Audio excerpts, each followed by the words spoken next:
This is episode 297 of That Shakespeare Life.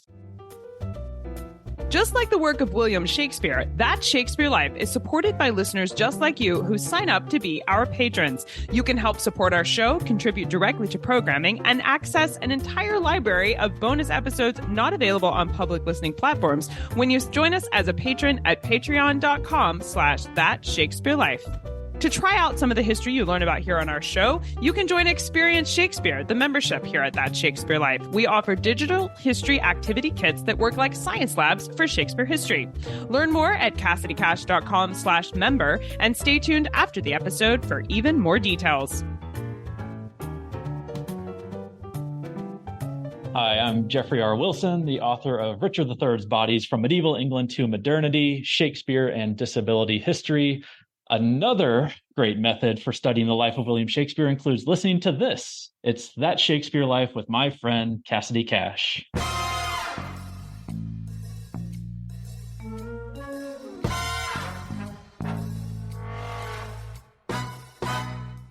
Some of the gifts might be given to help the food that was so much needed when you had 12 days of entertaining. Welcome to That Shakespeare Life with Cassidy Cash. Cassidy believes that if you desire to successfully learn or perform Shakespeare's plays, then understanding the real life and history of William Shakespeare himself is a must. That Shakespeare Life is the podcast that helps you go beyond the curtain of some of Shakespeare's most iconic works and explore the world of early modern England as Shakespeare would have lived it, learning from the writers, historians, and performers who know it best. And now, here's Cassidy. Merry Christmas! I am thrilled you're spending a piece of your Christmas holiday here with us today. That's a lovely gift in and of itself to have you on the other side of the speakers today as we explore the Christmas tradition of gift giving in 17th century England and exactly what Shakespeare would have received as a gift in December over 400 years ago. We are also going to explore what kinds of gifts were popular to be given throughout society for the Christmas holidays, from peasants all the way up to the Queen. We're delighted to be speaking with an expert in gift giving for Shakespeare's lifetime and the author of The Power of Gifts, Gift Exchange in Early Modern England, Dr. Felicity Heal. Hello, Felicity. Welcome to That Shakespeare Life. Thank you for inviting me. In the modern celebrations of Christmas, we give gifts on Christmas Day, but Shakespeare celebrated Christmas for over 2 weeks or more.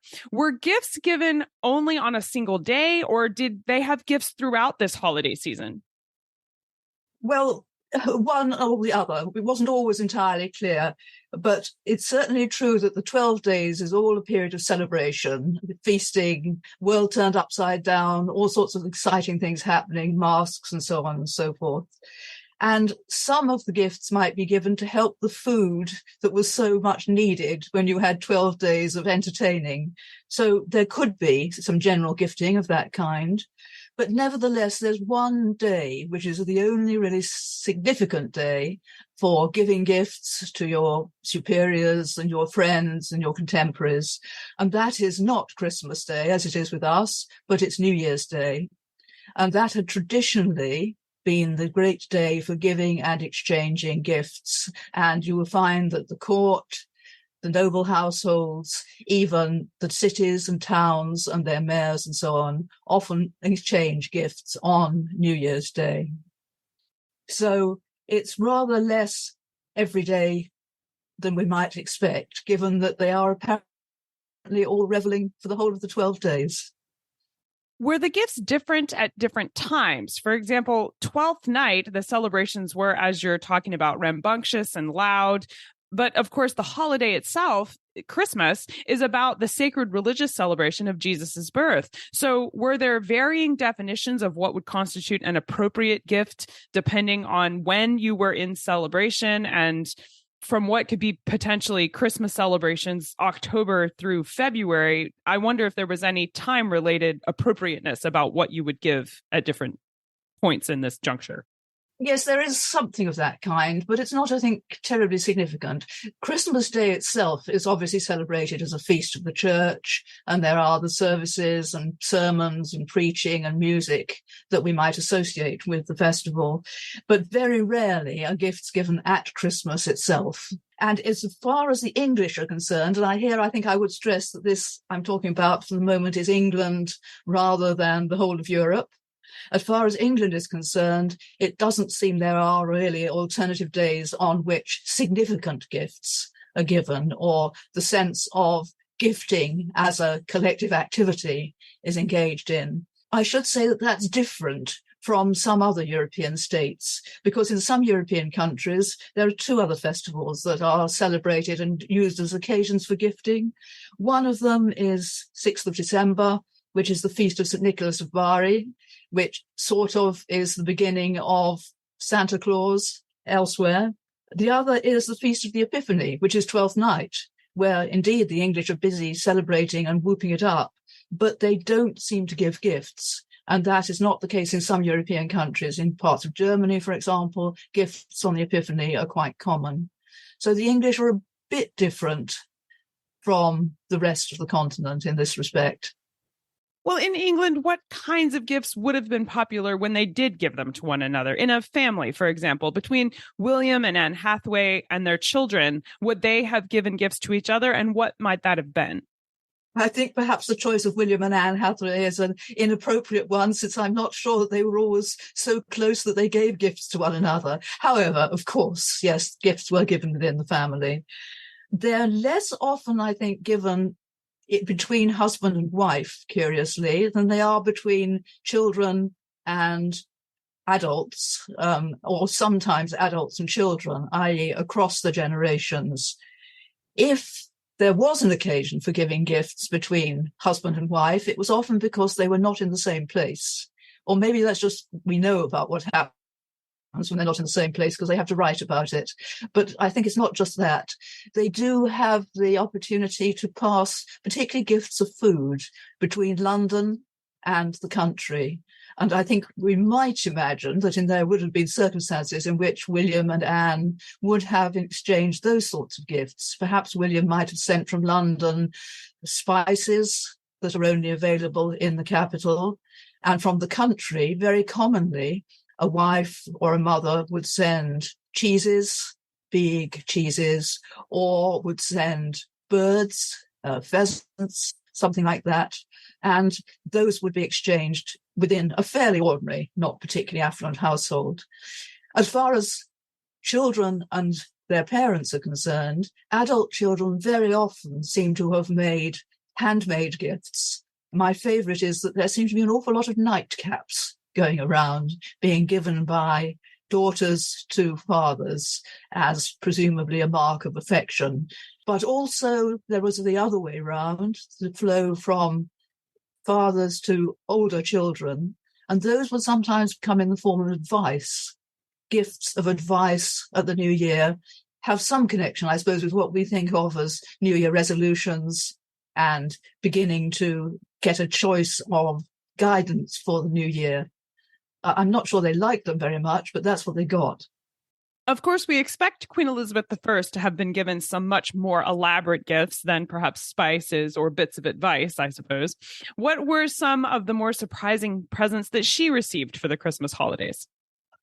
Well, mostly what Queen Elizabeth received, as you might well guess, was wonderful jewellery and wonderful clothing, deep competition between her courtiers to pass her the most beautiful pieces of gold-threaded clothing, velvet, elegant things of all kinds, and jewellery above all. She loved bling. So those sort of things are predictable. Some people play safe and give money instead because they're so worried, I think, about how difficult it is to give something to the Queen that they think giving a purse is the safe answer. However, there are some oddities, not that many, but there are some oddities at the extreme. Particularly the women of the royal household would sometimes come up with curious pieces of garment that they had made. And sometimes you would get much smaller things, quince pies, for example, given by the pastry chefs, toothpicks, quite a lot of toothpicks, because Elizabeth's teeth were well known not to be very strong. So toothpicks came in one case from a visiting Italian. And there's a history of Pyramus and Thisbe made out of nutmegs and cloves. I've no idea what that looked like, but there were a few oddities amongst the wonderful and glorious pieces of clothing and of jewellery. Wouldn't that have been wonderful to see Pyramus and Thisbe made from nutmeg and cloves? Felicity's book shares the power of gift giving and the political force behind giving of these gifts. Felicity, what are some examples of gifts that were given during the Christmas period that were politically motivated specifically? Right. Yes, there's quite a lot of good examples of this. We have to be a bit careful by what we mean by politically motivated. Some of these things are fairly straightforward. They're requests almost for patronage. For example, the books presented to the Queen, and there are a lot of those dedicated to her, are obviously seeking endorsement and reward. That sort of thing is fairly predictable. But there are some more distinctive attempts to communicate through the gifts that are given. And I think the best way I can talk about that is just to take a couple of examples. The Sidney family were great givers of gifts in the New Year honours arrangements. And Henry, who had been the Queen's Lord Deputy in Ireland, and his famous son, Sir Philip Sidney, the poet that people may well know of, were amongst those who gave. They were also amongst those who found their political positions quite difficult in Elizabeth's reign. In Henry's case, because running Ireland was never easy. And in Philip's case, because he was very committed to what is sometimes called the Protestant cause. He was very committed to opposing Catholicism in Europe. So how did this connect with what they gave? Well, Henry, in 1578, gave a jewel to the Queen. That was very predictable. But it was a jewel with the image of Diana, the chaste goddess of the hunt, and a ship on the reverse. And this was obviously intended to compliment the Queen, who saw herself in part as the chaste goddess, Diana, but also to remind her that he was overseas and that he had served her through the ship overseas. Even more interesting, I think, is Philip. 3 years later, he's in disgrace because he has opposed the attempt by the Queen to think of marrying a Catholic, the Duke of Anjou. But Philip's gift was again a piece of jewellery, absolutely predictable, a gold jewel garnished with diamonds, but it was its shape. It was shaped like a whip. And the notion was clearly that the Queen could accept that he had erred and that this was as a form of punishment. Apology, yes, but in a curious form. Are there any instances of specific gift-giving traditions from Shakespeare's lifetime that have become entirely obsolete today? Something that would have been normal for the Christmas period in the 16th and 17th century that we don't really think of as associated with the holiday now?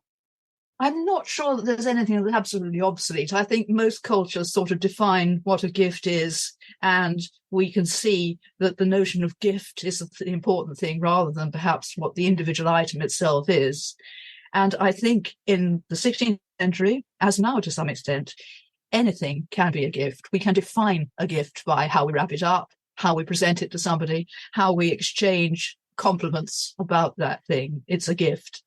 So in one sense, no, obsolete doesn't seem to make much sense here. On the other hand, I would stress, I think, that the food that is given New Year is in some ways very different, at least, from what we would expect. My favourite comes from Henry VIII's reign, where cabbages are given on one occasion, but cabbages are not that common an example. You would expect something a little more luxurious.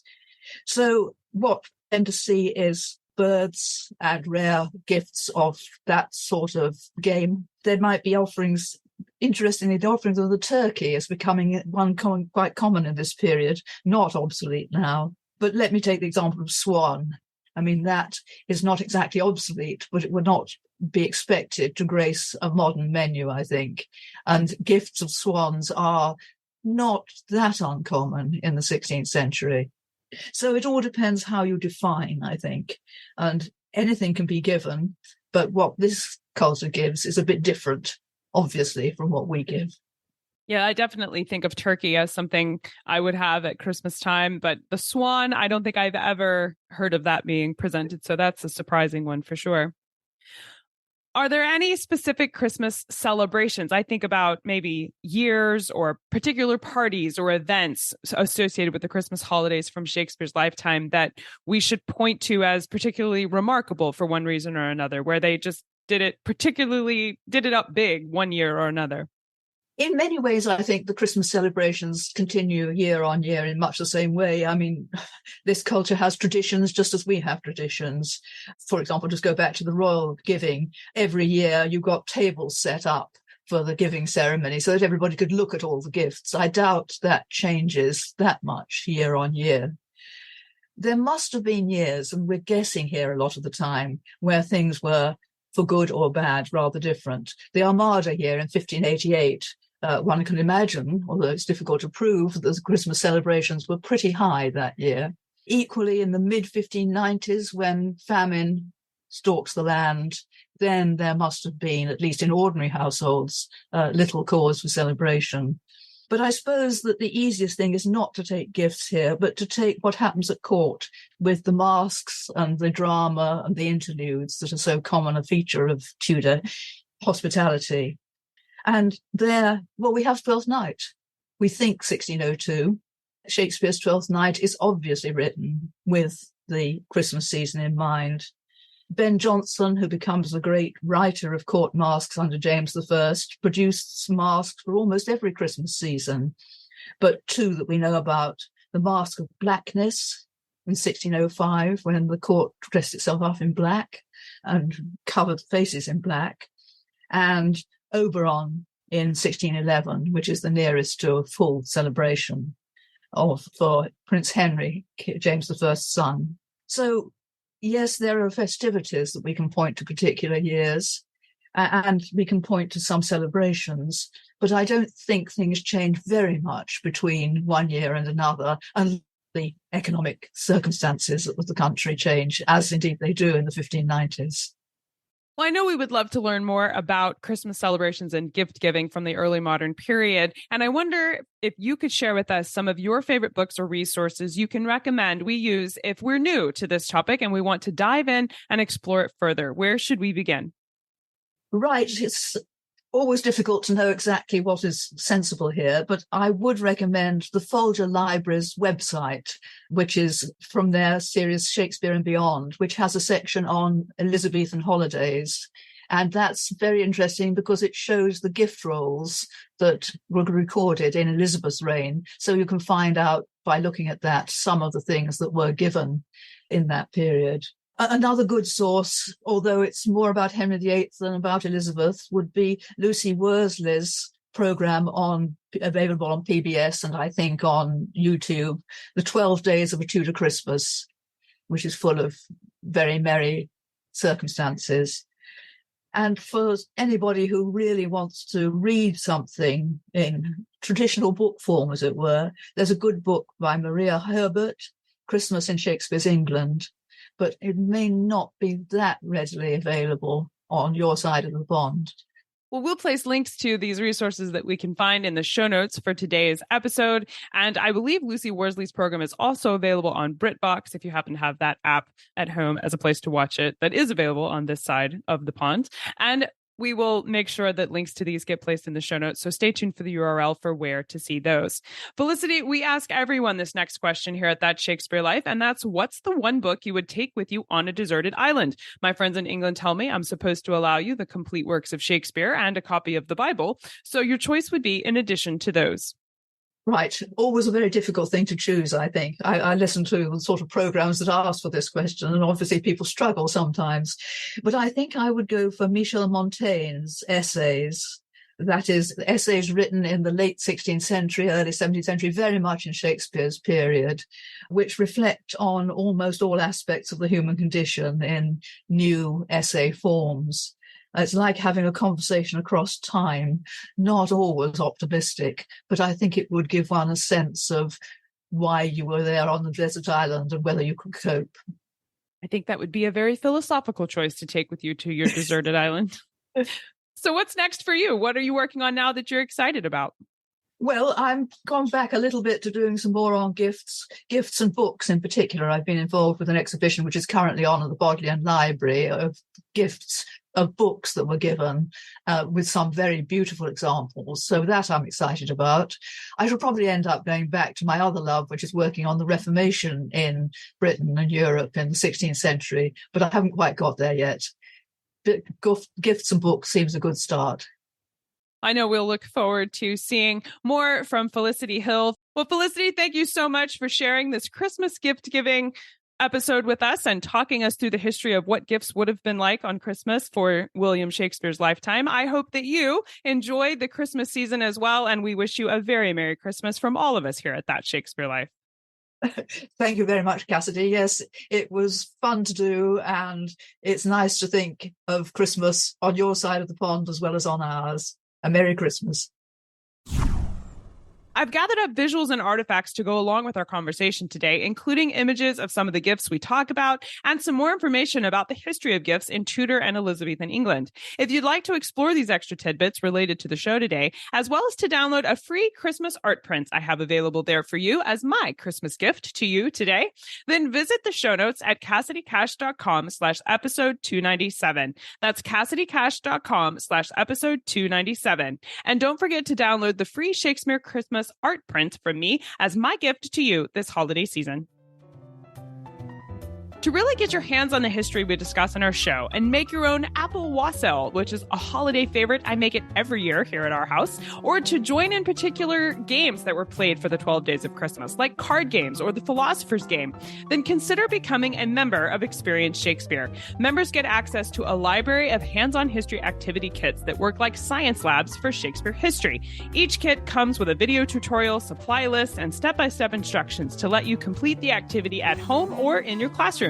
The kits coordinate with both Shakespeare's plays and specific episodes of our show, and we include links to our resource library, so you get worksheets, lesson plans, maps, diagrams, and other extras to go along with each one of these kits. If you're a Shakespeare educator or you just love diving into the 17th century and trying out some of the history for yourself, then learn more about being a member and sign up today at CassidyCash.com/member. That's CassidyCash.com/member.